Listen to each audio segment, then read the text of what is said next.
So I have two stories here. Well, we're building a very and super exciting product, in my opinion. That's called Lovable, and it's pretty much that we take all the hard-earned skills to build great software and we put it into an AI system. And the team that's building, which is I really like working together with these folks. Many of them I met through hackathons. So I figure if we keep doing hackathons like this, I'll meet more amazing people.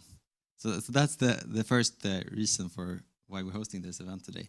And secondly, what I've seen is people coming to hackathons not related to ours, and they come in like last minute to the hackathon, and they end up winning the whole thing. And then I hear from them that it was all because I used Lovable, right? So it's the best way to ship a full product, which is what you do in a hackathon in a very, very short amount of time. So we're kind of putting our product to the test in all of these hackathons, and we learn a lot. But you're all here for doing a super, super short hackathon compared to how it usually goes. And I'm happy to bring you some advice for this, for how you achieve as much as possible in the 30 minutes that we have allotted. But first, I want to do a quick show of hands. Who here has built something with Lovable? Okay, is that everyone? Seriously, I see like half of hands. Okay, how many have used something else AI to build, and not just Copilot, but something more? Okay, so a bit more hands, but that was pretty much everyone. Yeah. What I'd like to do is to ask someone here in the audience. I usually ask for prompting advice. Like what Lovable is, it's a new interface to create products, right? And currently, the most things you do is to explain in text what you want to build. There are other ways to do it as well. You can do direct edits, you can edit the code as well. But we have a prompt expert, Christian. If you were doing a hackathon, 30 minutes to build a full startup, what are the top 3 things to keep in mind? Yeah, good question, Anton. You put me on the spot here. So I think definitely I would maybe look at the price categories as well and be a bit strategic here. I was reading the different sort of categories you can win a price in. One is production ready. If you want to do something complex, I would really go for the super base integration, try to build something using some AI, maybe sprinkle some AI functionality on top. If you want to do something with an impressive UX, maybe use our screenshots or images in the prompt to get like fast tracked and get something visual very fast. And if you're going for creativity, prompt for maybe animations, that's all quite powerful as well. And just generally like be specific and be incremental. Don't try to give it too much to work on.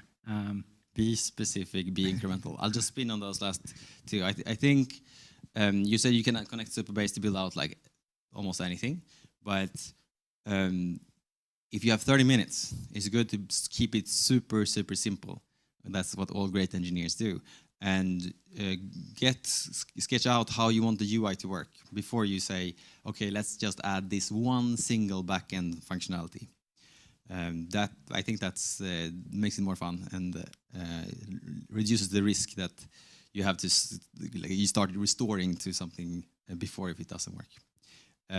I think this is really exercising creativity. So you go wild and do whatever you want, and you're surrounded by great people. We kind of hacked how to find the best people who wants to join a hackathon on a Friday night. So you talk to each other. We have a mingle later on coming up for that specifically.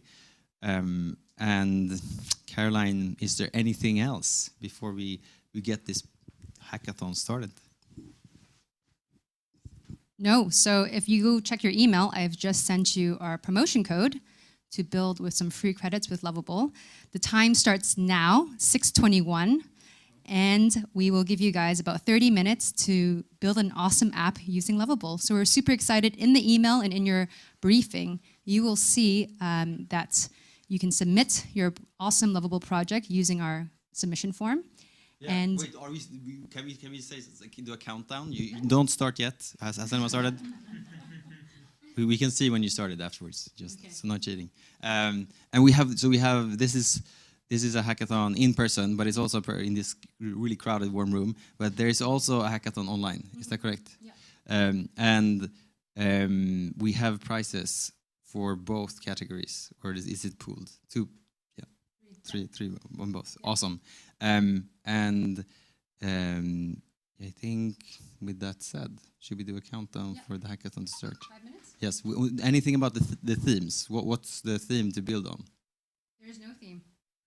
There's no theme. Just build something awesome using Lovable. We want to see your full creativity here. Awesome. Yeah. Okay.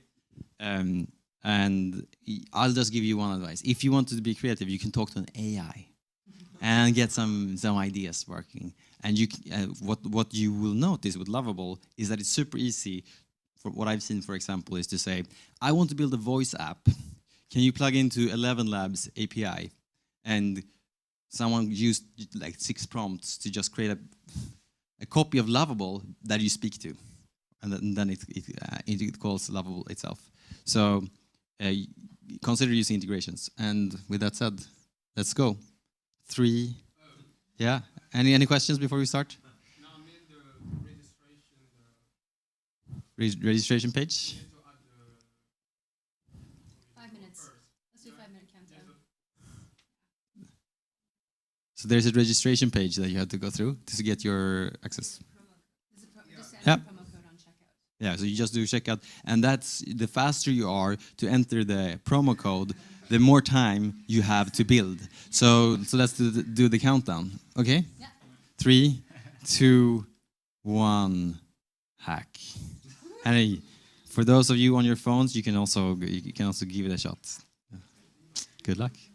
Are we going to do It seems like I have my Stripe information stored already. So I just took the information without any option of promoting. Stockholm with a big S and then NYC all caps.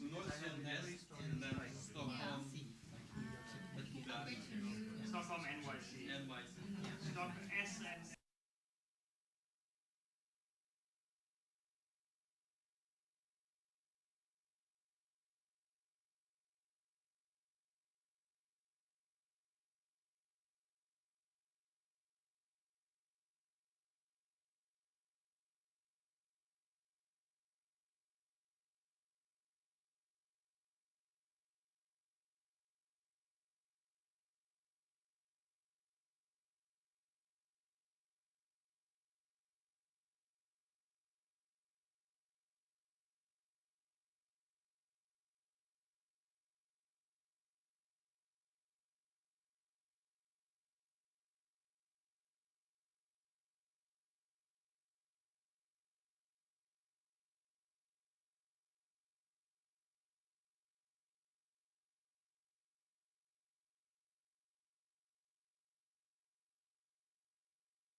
9, 8, 7, 6, 5, 4, 3, 2, 1. Congratulations, everyone. Thank you so much for participating in building using Lovable. Great. While our semi-finalist jury is evaluating each of your projects across 3 categories, we have creativity. Are you building just a simple clone, or are you doing something new and creative? Secondly, UX. Does your project have a wow factor, attention to detail in terms of user experience? And then finally, technical implementation. Is your app production ready? So we have our Lovable team looking through every single submission, almost 100 submissions, and ranking them across these 3 categories. And they're going to collectively find 10 finalists. So these finalists will pitch their project to our jury members, 1 minute of pitching, 1 minute of jury Q&A, and the jury will select our 3 winners: overall winner, UX winner, as well as our technical implementation winner. So in the meantime, congratulations. We'll now have a bit of a break, about 30 minutes for us to grab some food, some drinks, thanks to a16z and Northzone, and please mingle. We'll be back very soon. Thanks, guys.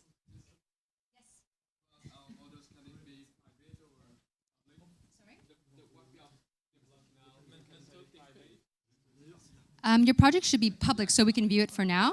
Afterwards, you can make it private, no problem. Yes. Please make sure your projects are public so that our jury members can see it.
Hello, our virtual participants. So our semi-finalist jury has done a lot of work reviewing all of your applications and submissions. Thank you so much. And we're super excited to announce who are the 10 finalists who will pitch live to our judges. The 10 finalists are, in no particular order, Lizelle Van Vuren, Anton Victorin, Benjamin Verbeek, Jesse Flores, Ludwig Eriksson Brangstrup, Bavia Bogude, Chirag Talwar, Giuseppe Ettore, Paul Marza, Amar Alzeno.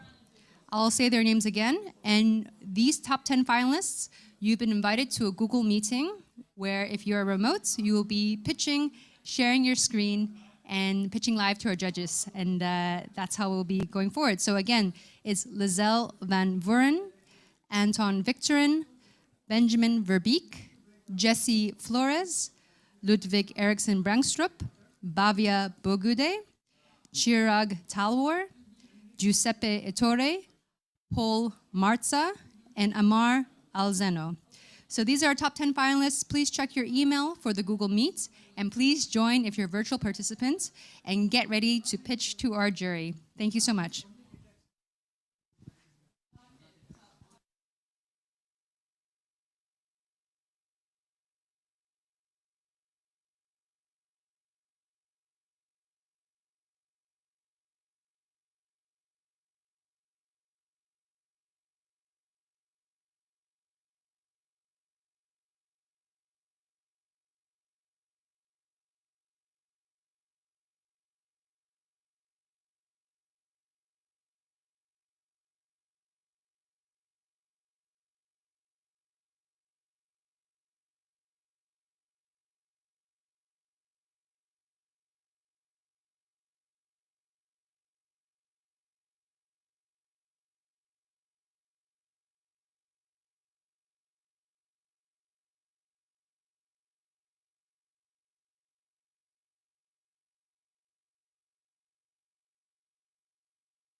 Our last two finalists, please join the Google Meet sent to you. That's Amar Aldzeno and Chirag Talwar. Perfect.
All right, guys, one last call for Chirag Talwar, the last finalist. Everyone else is ready to go. Chirag, we'll give you 3 more minutes. And if you're not here, we're going to get started. Thank you, everyone else, for joining the Google Meets.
Right, Lizelle, can you please unmute yourself? We're going to put you on the big screen. For those who are virtual attendees, we'd love for you to pitch with your camera on and share your screen. Lizelle, whenever you're ready, please unmute yourself.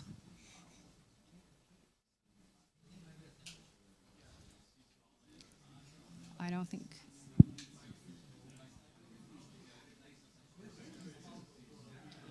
Am I not able to unmute people?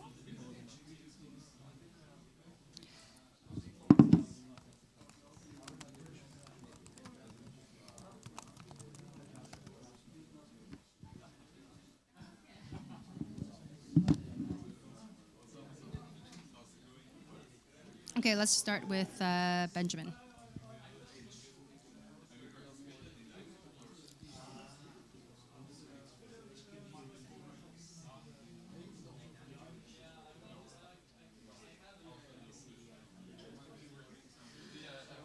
I think we got to get ready to go. Okay, I'm going to speak from here.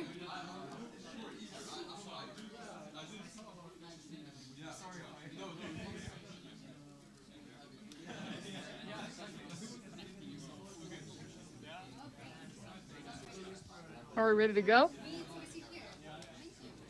Can you guys hear me? Yes. Cool. Are we gonna screen share? Do you guys know?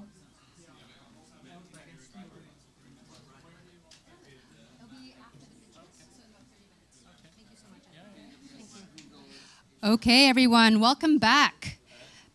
Thank you to our semi-finalist jury members for shortlisting from about 70 applications to our top 10 finalists. We are super excited to have with us as our top 10 finalists, Lizelle Van Buren, Anton Victorin, Benjamin Verbeek, Jesse Flores, Ludwig Eriksson Bangstrup, Bavia Bugude, Chirag Talwar, Giuseppe Ettore, Paul Marza, and Amar Alzeno. To kick us off, we have Lizelle. Lizelle, can you unmute yourself, please? And we ask our virtual participants to put camera on, as well as to share your screen to show your product and your project that you've created. But first, while Lizelle is getting started, I want to introduce our finalist jury members. Big thank you to Edward Eralt from 11 Labs. Edward, can you turn around for our live streamers? Welcome, Edward. We also have Brian Kim, who's a partner at A16Z. Okay, I'm unmuted. And finally, Ellen Lutz, who is the CEO and co-founder of Ripe. Excellent. Unmuted. Can you guys hear me? We can hear you loud and clear. All right, Lizelle, we have a timer. We have 1 minute of pitches and then 1 minute of Q&A with our judges. I'll bring the microphone up for our judges. And we are going to be very rude and mute you once the 1 minute is up. All right, so are you ready, Lizelle? Great. Your 1 minute starts now. Give me the green light and I can go. Oh, yes. Can you share your screen first?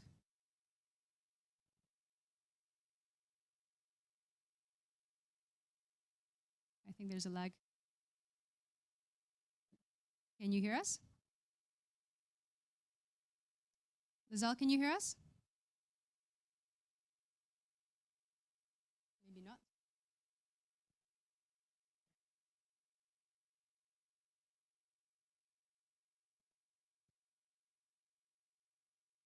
How about now? Lizelle, can you hear us?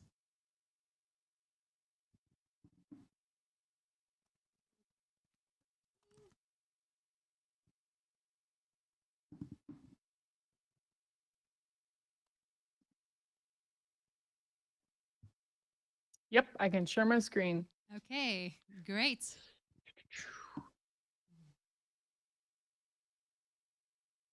Just my project. Yeah, okay. Okay, if you guys can see my screen, give me a thumbs up. Excellent. Thanks. All right, Lizelle. Your 1 minute starts now.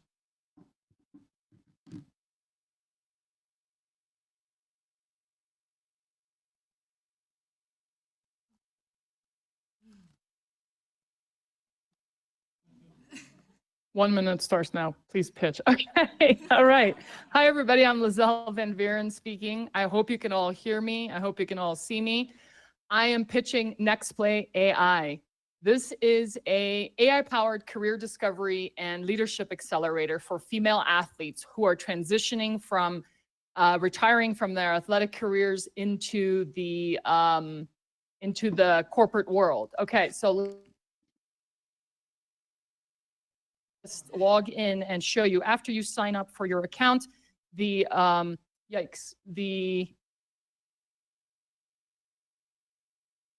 NextPlay.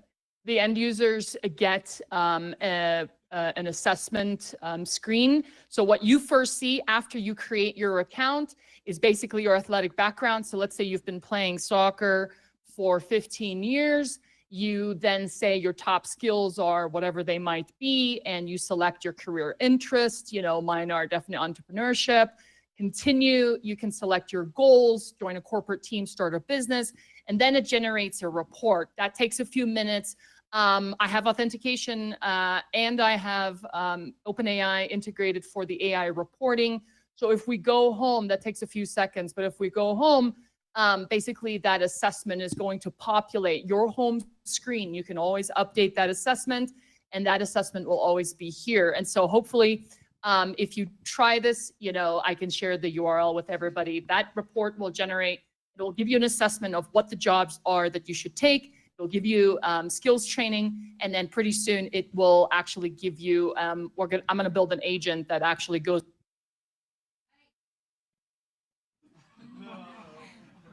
Time is up.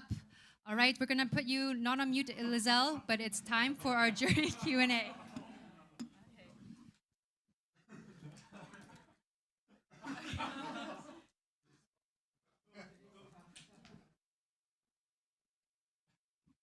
All right, thank you so much, Lizelle, for your pitch. Finalist jury members, I'm going to type at the speed of light. Can you please have very succinct questions? All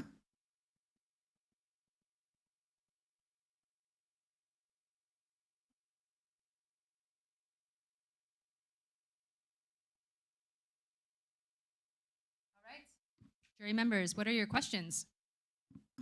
Send me those AirPods. Just kidding. Jury will type questions for you. Thank you very much. Yeah, so the idea here is basically entering the workforce post athletic careers are extremely difficult. Women's sports is on fire. We're seeing more women athletes than ever enter the entrepreneurial entertainment and business world post their first careers. And so I want to build. All right, jury members, Brian, Edward, Yeah, Ellen. I'll go first. Just maybe on the design side of things. What was the thought behind having like the landing page? Pitch is over. But then Okay, I didn't get any questions. I moving think that means into- that that's the end. I'm going to stop screen sharing.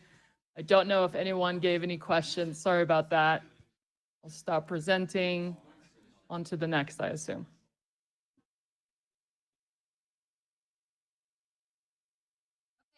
Yeah, well, maybe I'll just go again. What was the thought behind having a landing page and then actually, gating most of the features behind, having like a login and needing to basically type in a bunch of things to share your background?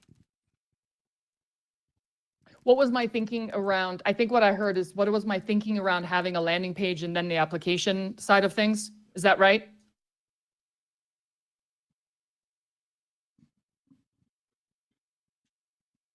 Yes.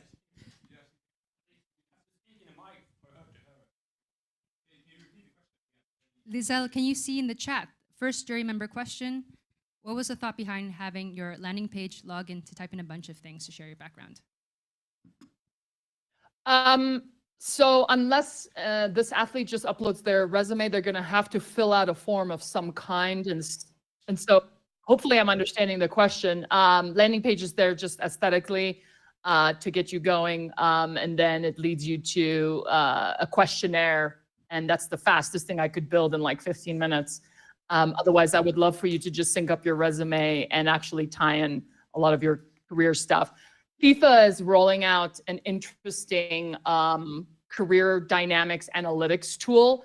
What Next Play is actually going to try and build, what I'm actually going to go and try and build is integrating with your lifelong career analytics of how you work out, train, show up on time, and then that will be the data source of actually then matching you with great career choices. But I had 20 minutes and no FIFA. Thank you so much, Lizelle. And your pitch is over. We're going to move over to Benjamin. Can you please connect your laptop to the HDMI? Do I need a mic?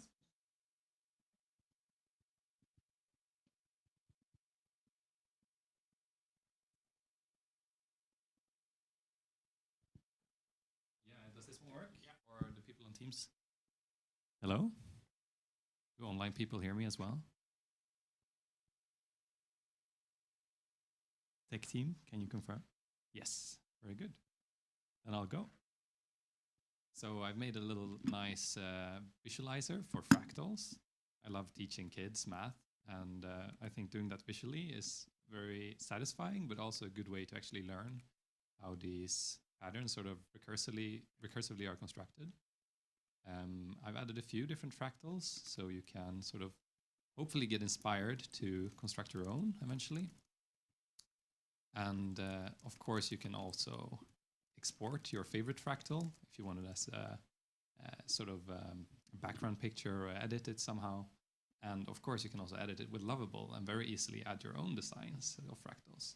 So I added, for example, this is a very non-standard fractal, which I could define very easily in the Lovable prompt and get this nice visualization.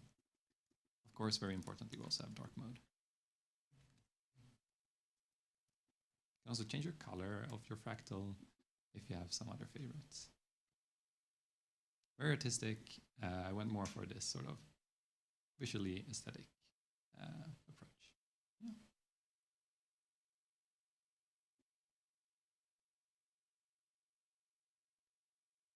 I think that kept my minute. Great, and time is up. Thank you very much, Benjamin. Any questions, jury members? Yeah, I have a question. So is there a reason it's limited to 8, or what if you're unlimited and I put like a 200 there?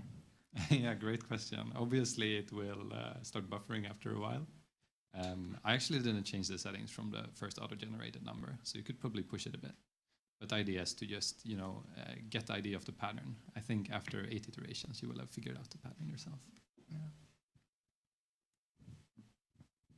Other questions?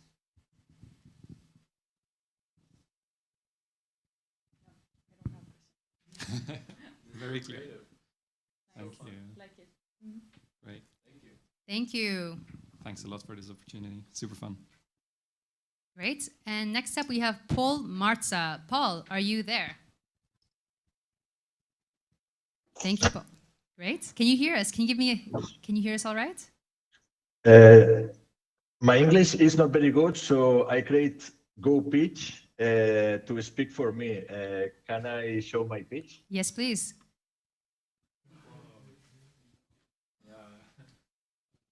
We can't see it on the screen. Oh, sorry. 1 second, Paul, but can you hear us all right?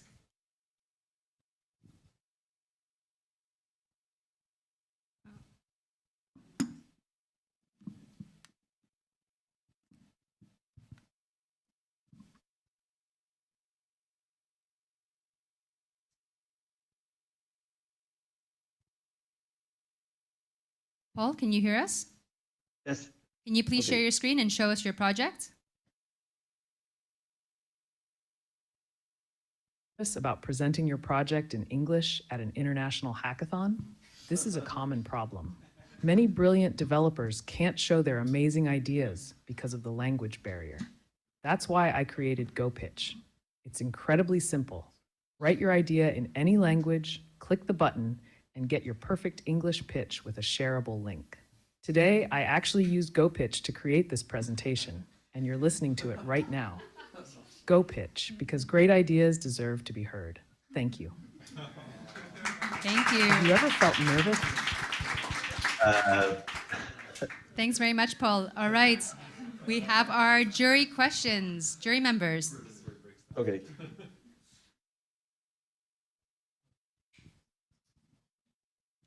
How long can the pitch be? I don't know. Wow. I'm nervous and my English is not good. Sorry. Can you text the question in the chat, please?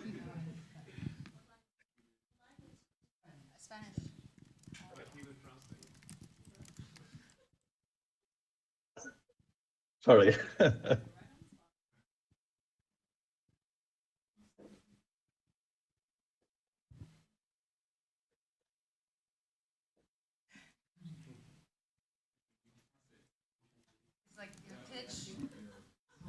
¿Me escuchas? ¿Qué largo puede ser el pitch? ¿Qué duración puede tener el pitch? O sea, ¿cuántas palabras o qué de largo puede ser el pitch en sí? No lo sé. No le he puesto límite y esto tira de ChatGPT, de OpenAI. Así que no he definido un límite para el pitch. Simplemente le he escrito en Google Translate lo que quería decir. He calculado 1 minuto, más o menos, son 30 segundos. Y luego lo he transformado en audio y ya está. Genial. So yeah, he doesn't know, and he's using the OpenAI API, which probably will have some limiting context. But yeah. Es muy sencillo, pero cumplía el objetivo de este hackathon. Are you able to also upload, a deck that actually just writes a pitch for you? How difficult would that be? ¿Podrías generar también una presentación entera con imágenes y todo y slides en base al... no, perdón. ¿Podrías poner una presentación y que saliese un pitch en base a la presentación PowerPoint o lo que sea? Sí, pero en 30 minutos solo he podido desarrollar esto.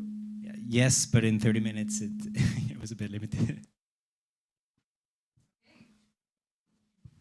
Muchas gracias, Paul.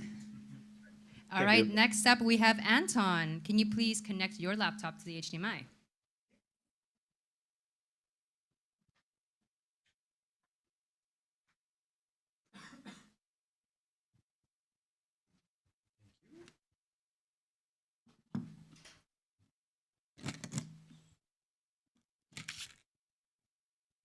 Can we see the screen?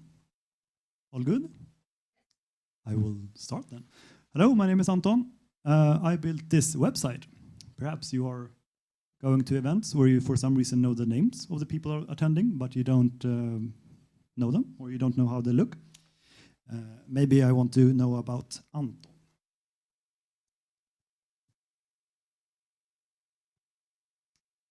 Let's see here if it works.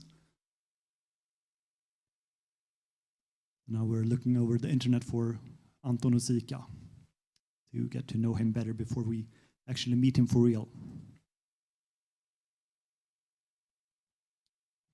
Hopefully it finishes soon. There we go. Okay. And look at that. Here we have Anton. Very nice. He looks like a very competent person, and maybe I want to talk to him. But what do I say? Maybe I need some conversation starters. Yeah, okay. So how do you see AI transforming your industry? Right? Maybe I will go ahead and ask him for that. And that was it. Thank you very much.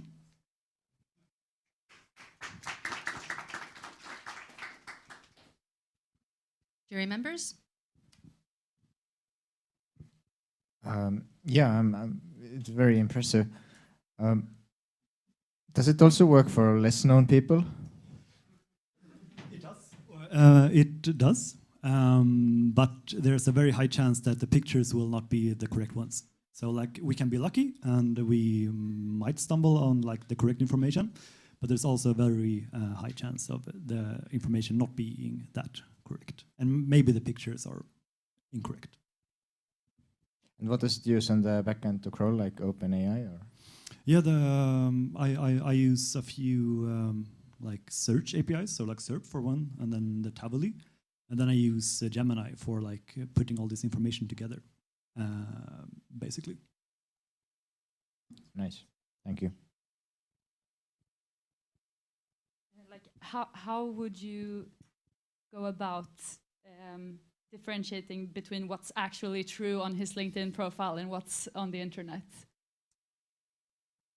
I think then we would have to do a lot of more searches and have some system that would take longer than 30 minutes to create to ensure that. But like more searches and then like maybe do some cross-validation and stuff like that.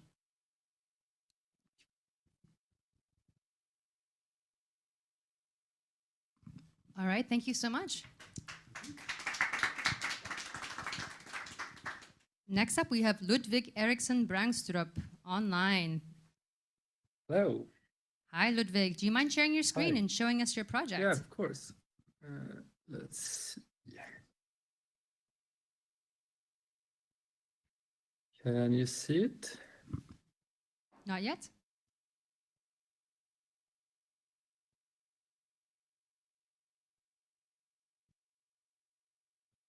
Maybe not. Let's see. Can you see the Tetris? Yes, we do. Hey, great. Well, I did a modern version of Tetris where I did it in 3D instead. So the plan was firstly to do it like more in 3D, so more with a maybe 4x4 grid, but it never really got there. But so it's like a pseudo 2D game. I like how it kind of gets harder the more you get from this angle. So it just rotates around constantly. Yeah, it's a simple app. I tried to add some more text around there. The whole thing crashed, so I kept it simple. Perfect. Yeah. Thank you. Let's see if you want to see it actually ends. While we're waiting for the Take a Rubik's while. Cube to end, jury members, any questions for Ludwig? Did you create the 3D part also with Lovable? Yeah, actually everything completely made in Lovable. I'm not really sure how it actually made it to work this well because 3D modeling is pretty hard. Can you like rotate the objects? Sorry, could you repeat that? Can you rotate the objects? Yeah, or like at least in the dimension, so like this. Oh, nice. Okay, so 1D. Exactly. rotation. Cool. Yeah, because first I tried to make it in 3D, but it crashed. Okay. I think I probably need to hard code it by myself, or at least troubleshoot it a bit more to make it work in actual 3D. Thanks. Very cool. Thank you so much, Ludwig. Thank you. Great. And last in-person presenter is Amar. Please come to the stage.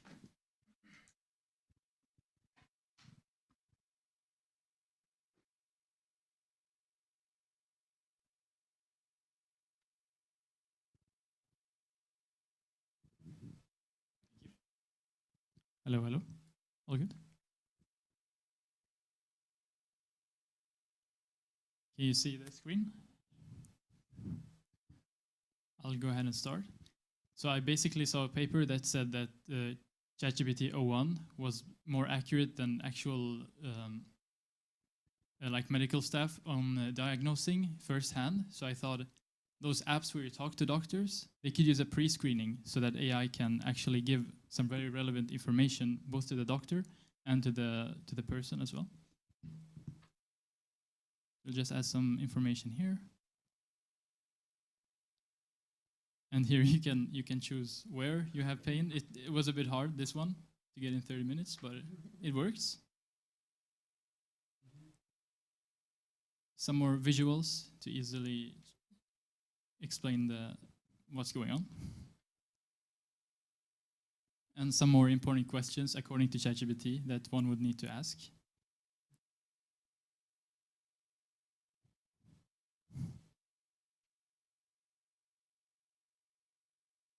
And then it will basically go ahead and analyze based on that information and give us some visuals on what I would need to do. This will be shown to the doctor as well. And this can be incorporated immediately. This is like production ready, it works. Thank you, Amar, and your time is up. Thank you. Judges. How would you protect, how would you protect my privacy? Yeah, so the idea was that I had so little time, so I thought instead of making a complete separate app or something, I would create something that would be incorporated into these apps, like Doctor.se or Cree. So then this would actually use their system, yeah, and they handle that pretty well.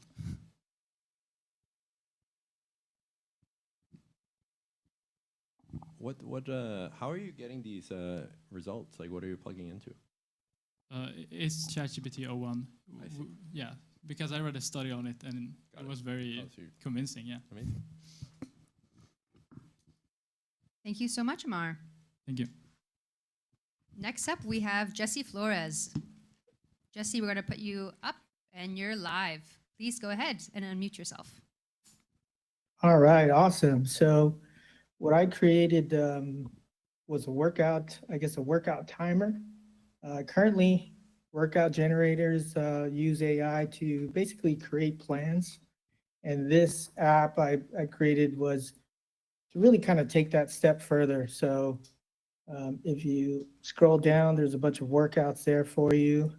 But what I've done is I integrated OpenAI to essentially create that workout for you in a timer-based fitness workout system. So that way you could essentially just, take do the workouts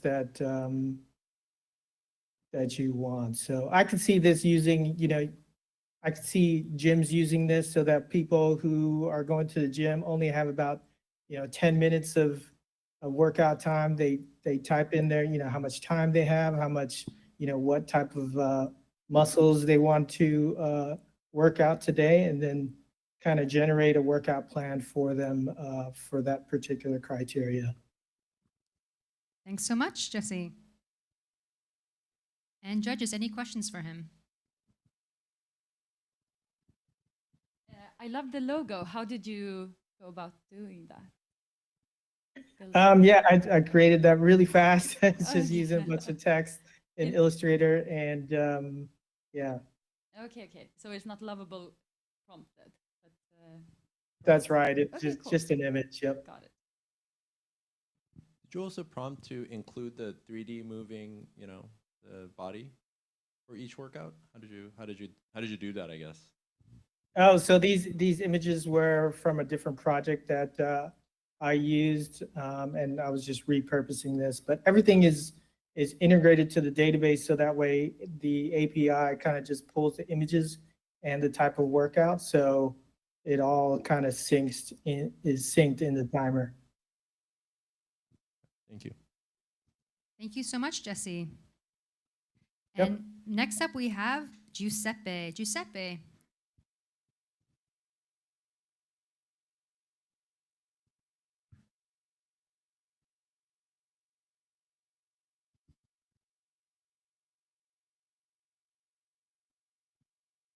We might have lost Giuseppe, but we see that Bhavya is online. Bhavya, you are up. Okay. Can you please share your screen first? Yeah. Are you guys able to see my screen? It's still loading. And we're good to go. Yep. So before beginning the demo, I just wanted Sorry, to say... Bhavya, we just want to make sure. Okay, now the jury members can see your screen. Please start again. Thank you. Okay, thank you. Hello, everyone. I'm Bhavya from Montreal. So before beginning the demo, I just wanted to say that I only got 15 minutes to build this because of the credits issue since I had the startup done already. So, okay, let me just dive in. Let me sign in.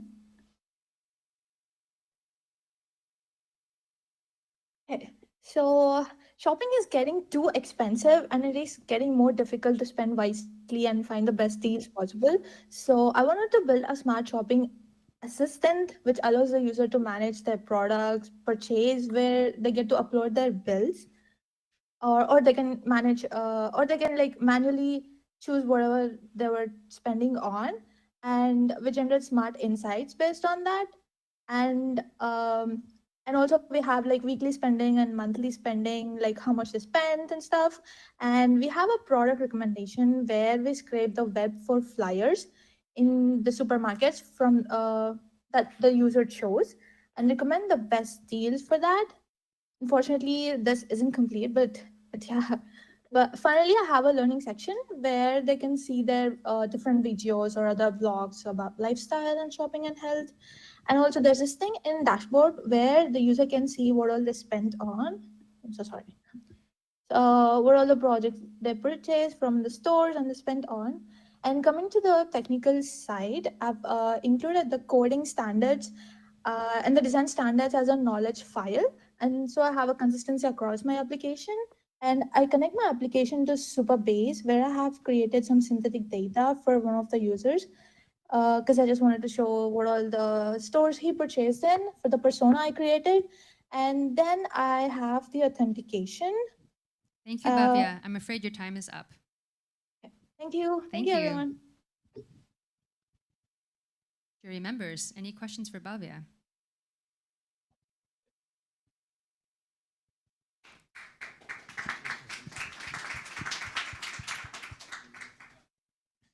So does it give you recommendations of what to like not buy and what to buy based on your previous behavior? Like what insights can I get from the platform after I have inserted all of my bills?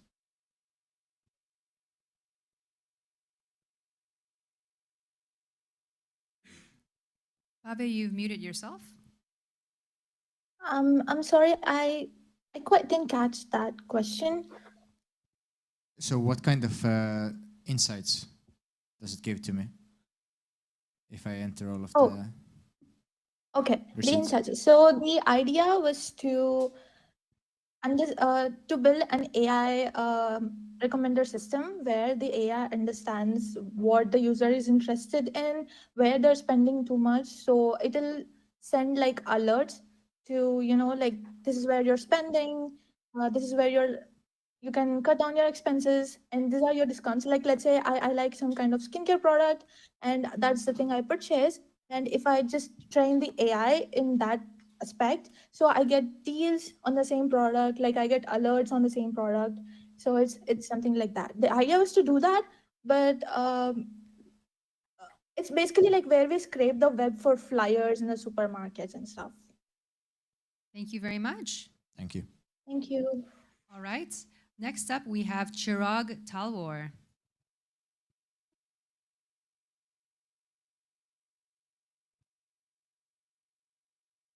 Chirag, are you here?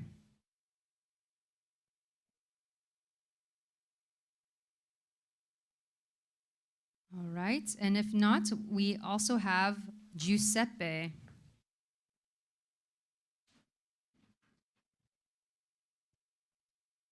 Giuseppe or Chirag, if you're not here, I think we can move on to our finalist jury deliberation.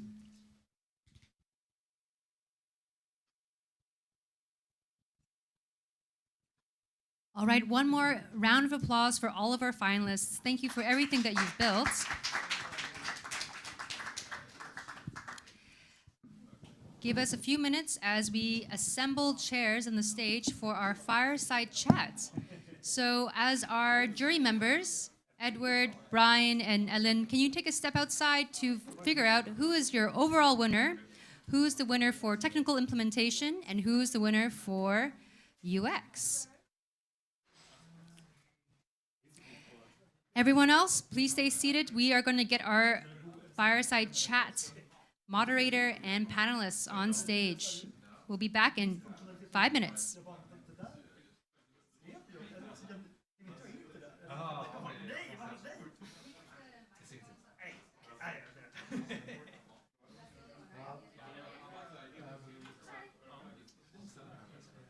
It's okay to sit up here.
All right.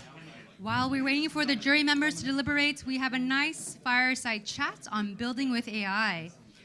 Our moderator is Gabriel Vasquez. He's an investment partner with a16z. And on the panel, we have Dominic Essen, also a partner with Northzone, as well as Henrik Felt, who is the CTO and co-founder of Minimist. Please give them a warm welcome. Over to you, Gabriel. Awesome. Well, thank you so much for everybody for coming. And I think that we just saw a glimpse of what amazing people are building around the world. So I just wanted to touch on something because, Lovable is a great example of democratizer of being able to build, even if not having the technical background. But having spent a lot of time in the space, we see that the biggest pool actually right now is still for developers. So I guess the first question that I wanted to have for you guys is like, what would it take for anybody to be able to use a tool like this, and where should the direction of the product be going for us to be able to achieve this? Well, maybe I can comment briefly. So I was talking with one of the shareholders of a company I'm involved in, and they've been struggling a lot with finding the right engineers for their product. It's kind of an old one, 5 years. And then over lunch, I mentioned Lovable to the CEO. And then I talked to the shareholder a few days later, and he said like, yeah, the CEO, he got all crazed over this Lovable thing. Have you heard of it? And I was like, yeah, I've heard of it. Yeah, and it's like he and the engineer, they got all crazy when he got back, and they started experimenting. So they built something, and then they started jamming and building this and this and this. So I think that you're onto something here. Yeah, I would say it's. I think one analogy I love is Excel, right? Because it's like a low bottom, high ceiling solution. Anybody can start without any skills to build something, but you have almost infinite abilities. And I think we've had in the past like a ton of no-code, low-code tools. And then having tried a few, I think for somebody like me who definitely stops at hello world in any language to build anything, having something like Lovable just enables you to start without any skills or so. Like the bottom is so low of it. And I think what I'm excited about is that we see that these solutions who've just been around for a year or so, right, is like the ceiling is getting higher and higher while the bottom is staying so low. Awesome. There is this really cool concept in engineering called the pit of success. I think it was Rich Hickey who came up with it. And it's about that the product that you're using or the software, it should sort of make you fall into it, the pit of success, that is. That's great. Going into, if you're thinking about building a company in 2025, a lot of things have happened in the last 2 years where it feels like we're all drinking from a fire hose. But one of the things that is happening at the infrastructure layer is the reasoning models becoming better. And I was going to ask you guys, with these new capabilities on the reasoning side, what gets you guys excited for people to build in the upcoming years?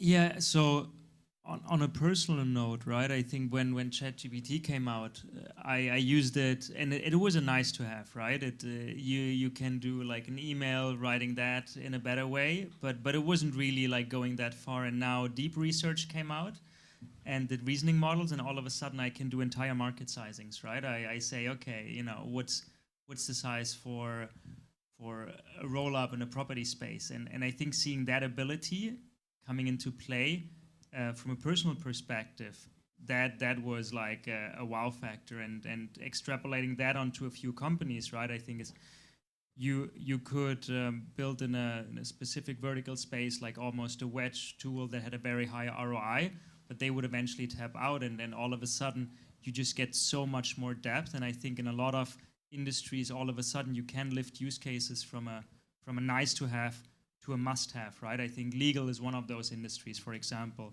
or one of the portfolio companies I work with in the medical space, and that just adds all of a sudden that real depth that can get us there to emulate human work in a much better way. I really like the idea that these models can turn into something more than just something that generate texts. So with the reasoning models, you may. So currently we have like tool calling, function calling, right? And then we have RAG, and then we have context, and together they make a pretty good result. But then with reasoning, we just recently got a paper saying that code-based outputs is quite nice because LLMs are great at it and it's executable. With the reasoning models, what if the LLM started creating their own tools? And they started building, so the classical AI comes and it says, if it's not logic, it's not AI, right? And then we have the statistical parrots thing kind of with the LLMs.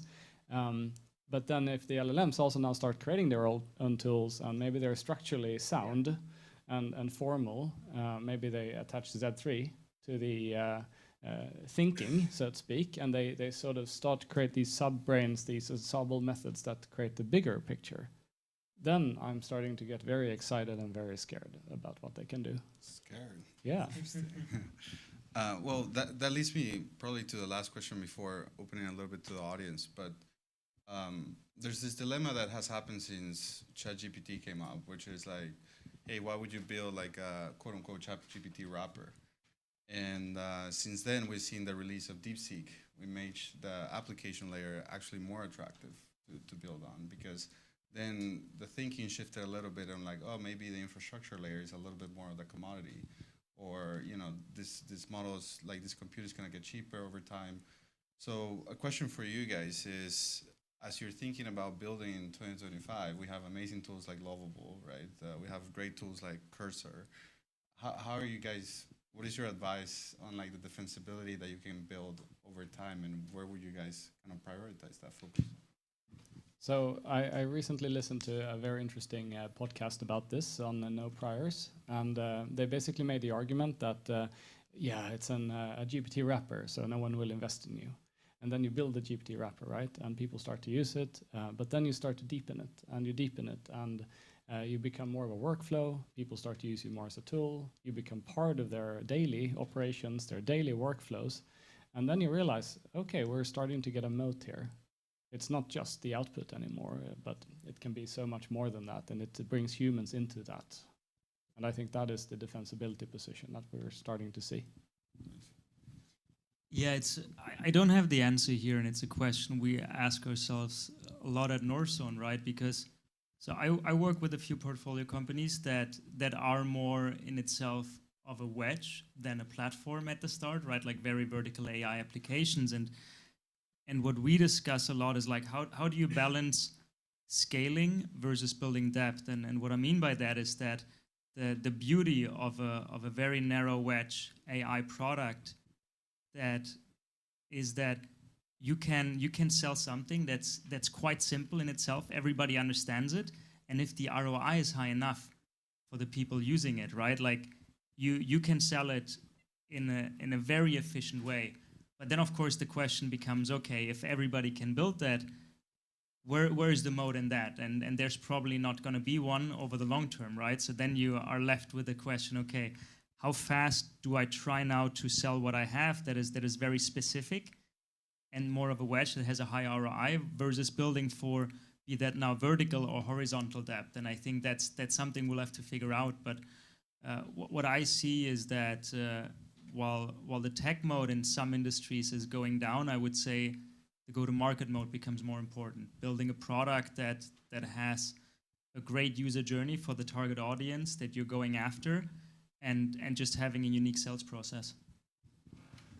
Well, awesome. With that, I'm gonna open up maybe one question to or two questions to the audience. So you're generous.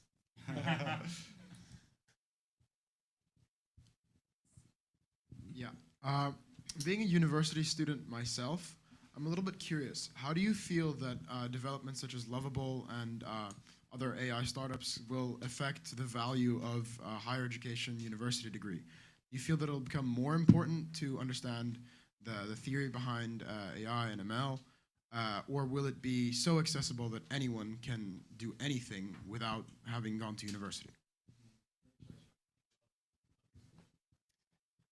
So my take on this is that when you go to uni, then the higher level thinking you get and the problem solving is of course really important. But also in order to build these things, you have to go to university because you need to know the deep engineering.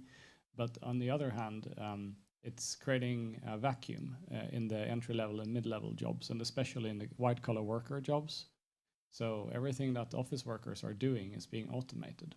So then university will have to reposition itself so that it's not for those, but it's for the very high level, highly technical jobs. And I think that we're going to be forced to go to some sort of universal basic income in the long run, because we will have things automating so much of our economy. Yeah, so if I get it right, your question is really what's the value of going to university? And I think it's more thinking about the different dimensions of what you get at a university, right? Of course, on the one hand side, you get the knowledge, but I mean, like if you look at me, I went to business school. I probably wouldn't say I learned a lot of hard skills there. I went probably more there to meet people and get a bit inspired, right? So I think university can have a lot of different aspects, and I wouldn't underestimate the social aspect of meeting people, be that friends or be that people that you later on depend on the career. And I have a ton of those, and I think I got a lot of value from that. But probably if you look just for the skills, I think there are so many free resources online available that you can definitely get there without going to university. one more question.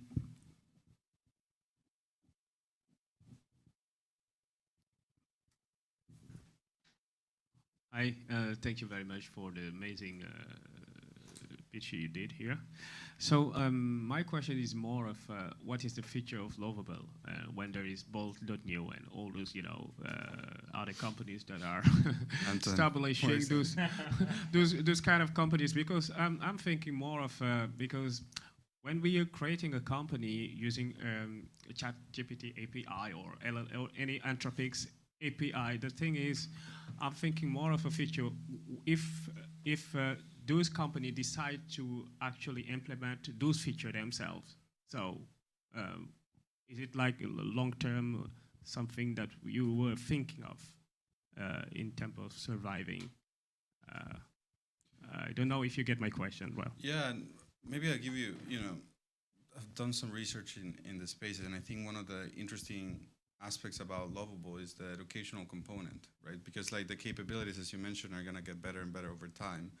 One of the really interesting angles is like bringing the human along. So like if you see where these platforms, not only Lovable, but like Replit or Bolt, they're all about like breaking down what you want to build, making you understand it so that you can optimize the use cases and bring you along to it. So I think that component of bringing the human in the journey is gonna continue to pick up, especially as you start targeting less technical people that just want to build over time. And I think that's when we're going to start seeing probably the most creativity coming out of these tools, where like people are going to take it to ways that before we couldn't imagine it was possible. So I think I'm actually quite excited for the long term. And the other thing that we're starting to see is that some of these platforms start to diverge. Some of them start to focus more on the design angle.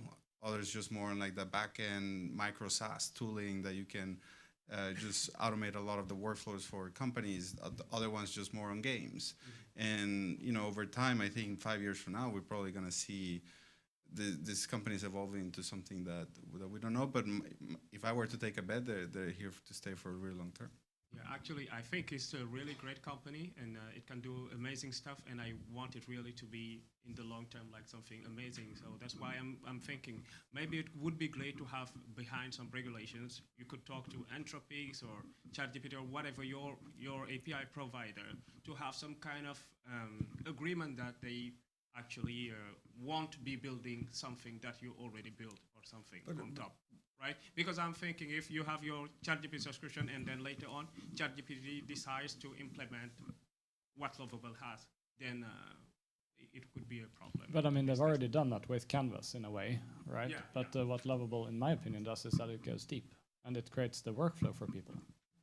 And I think that, yeah, that's the thing. Is like I agree with that point, which is like it's a matter of focus. Like, not saying that these large labs are not capable, but I do think it's like the last mile delivery that matters a lot, and the differentiation comes into the focus that you have.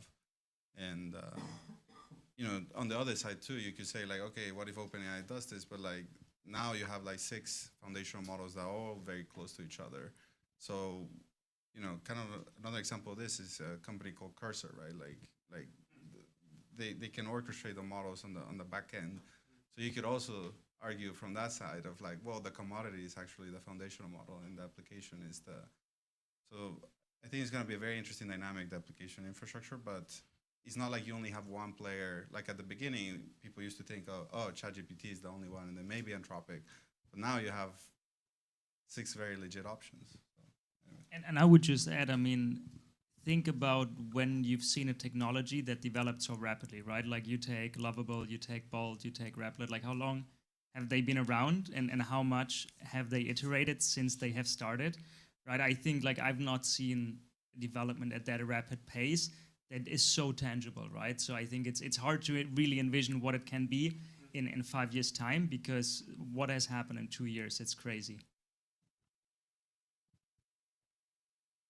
Well, thank you. Thank you very much, panelists, and Gabriel for moderating.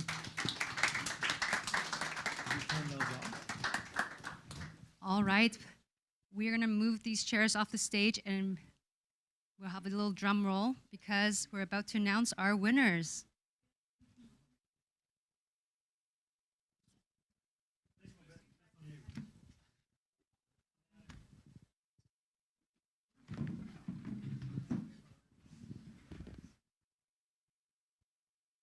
Can we bring up our virtual participants on the screen as well?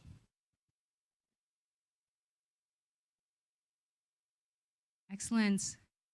Virtual participants, can you please turn on your camera? All right, so can I get a little drum roll over here? And for Best UX goes to Jessie Flores for Workout Wiz. Congratulations, Jessie. Next, for Best Technical Implementation, our jury members have chosen Bhavya Bugud for Shopper Stop. Congratulations, Bhavya. Thank you. And finally, for our overall winner, this is our submission that is the most creative, best technical implementation, and most impressive UX. It goes to Ludwig Eriksson Brandstrup for Rotating Colorful Tetris. Congratulations. Thank you. All 3 of our winners will receive free credits from Lovable, around $300 each, and a virtual coffee with our co-founders, Anton or Fabian. Congratulations to our winners.